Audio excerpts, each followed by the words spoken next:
Halo Ganwil, dan di sini pada video kali ini saya akan membahas satu smartphone mantan flagship yang performanya masih gahar buat tahun 2021 ini dan juga harganya yang udah murah, yaitu di angka 1 jutaan. HP-nya ialah HTC U11. Ya, HP ini merupakan HP flagship yang dirilis pada tahun 2017 lalu. Walau dirilisnya udah lama, buat sekarang saya rasa performa dari HP ini masih sangat mumpuni. Di sini saya udah pakai HP ini kurang lebih selama 3 bulanan, sehingga saya udah cukup bisa menyimpulkan kelebihan serta kekurangan dari HTC U11 ini buat sekarang. By the way, HTC U11 ini buat sekarang bisa Agan dapatin di pasaran dengan kondisi second ya, dan buat harganya sendiri HP ini berada di kisaran harga 1,5 sampai 1,8 jutaan buat versi AU single SIM.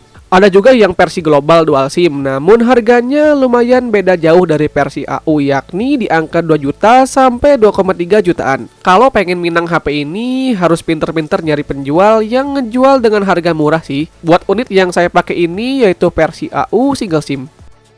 Oke, balik lagi ke HP-nya. Dari segi desain, menurut saya HTC U11 ini buat sekarang desainnya bagus di belakang namun jadul di depan. Ya, buat bagian belakangnya ini terbuat dari kaca yang glossy seperti ini. Menurut saya desain dari bagian belakangnya ini cukup simple namun terlihat elegan. Tapi bagian belakangnya ini cukup mudah meninggalkan bekas sidik jari. Nah, buat desain di bagian depan tentu buat sekarang terlihat jadul seperti ini.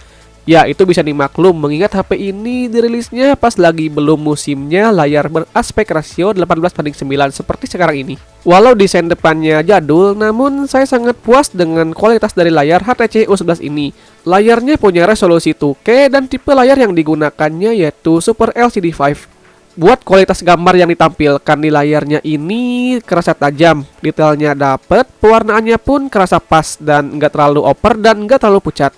Selama saya gunakan buat browsing, scrolling timeline sosmed, dan juga dipakai nonton video, hasilnya sangat memuaskan. Dipakai di outdoor yang terik pun, layarnya masih bisa cukup kelihatan jelas dengan full brightness. Buat UI-nya ini pakai HTC Sensei UI yang berjalan di Android 9 Pie. UI-nya sendiri nggak banyak menawarkan opsi fitur ya, cuman beberapa fitur standar Android aja. Nah, buat speaker dari HTC U11 ini menggunakan teknologi bernama Boom Sound. Dan juga speakernya ini udah stereo yang hasil outputnya mantep banget suaranya. Output suara dari speakernya ini kerasa kencang sekali. Namun sayangnya HTC U11 ini nggak ada lubang 3,5 mm headset jack. Nah, buat spesifikasi yang diusungnya buat sekarang masih belum terlihat usang. Dengan SoC Snapdragon 835 yang dipadukan dengan GPU Adreno 540, bikin HTC U11 ini sampai sekarang kinerjanya masih bagus dan dapat menghandle kegiatan saya dengan baik. Contohnya dipakai main game seperti PUBG, HTC U11 ini dapat memainkannya dengan settingan grafis smooth dan frame rate ekstrim. Gameplaynya pun menurut saya sangat lancar dan playable sekali. Buat main Mobile Legends pun udah saya coba sangat lancar di settingan high dan udah bisa aktifin mode high frame rate-nya. RAM yang 4GB-nya pun masih sangat bisa diandalkan buat multitasking.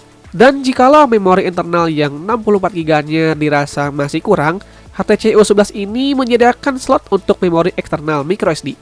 Ya, buat spek dan performanya menurut saya buat sekarang masih kencang ya. Cuman buat daya tahan baterainya yang berkapasitas 3000 mAh ini saya rasa daya tahannya nggak awet, serta baterainya yang lumayan boros. Namun untungnya buat pengisian daya di HTC U11 ini terbilang cepat berkat fitur Quick Charge 3.0-nya. Lanjut ke kamera utama dari HTC U11 ini cuman ada sebiji doang. Buat resolusinya sebesar 12 megapiksel yang sudah dilengkapi dengan 5-axis OIS. Sedangkan kamera depannya beresolusi 16 megapiksel. Buat kualitas kamera dari HTC U11 ini menurut saya hasilnya sangat bagus dan sangat sulit mencari lawan yang seimbang di harga 1 jutaan.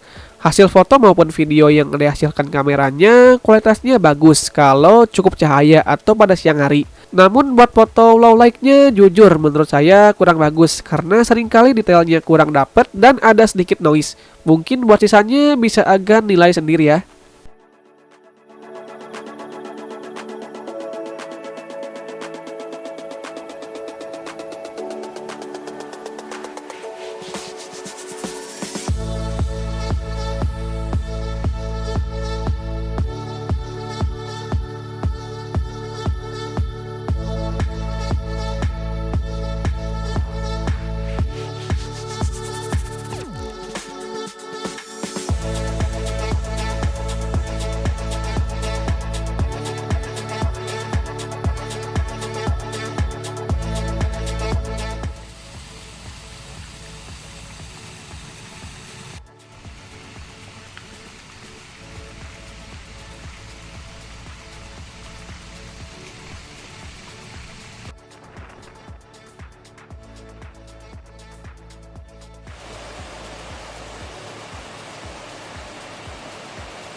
Nah, apakah HTC U11 ini masih worth it buat dibeli di tahun 2021 ini?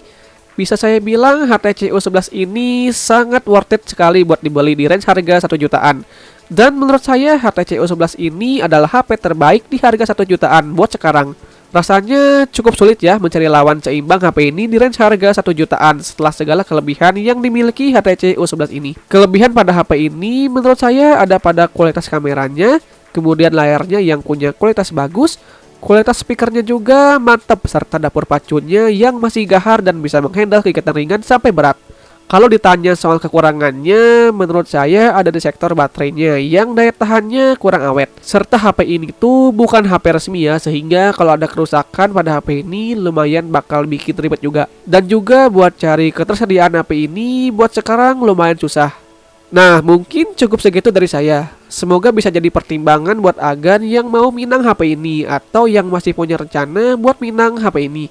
Kalau Agan punya pendapat lain soal HP ini, boleh kasih pendapatnya di kolom komentar bawah. Mohon maaf bila ada salah kata atau informasi pada video ini. Sampai jumpa di lain waktu dan hatur nuhun.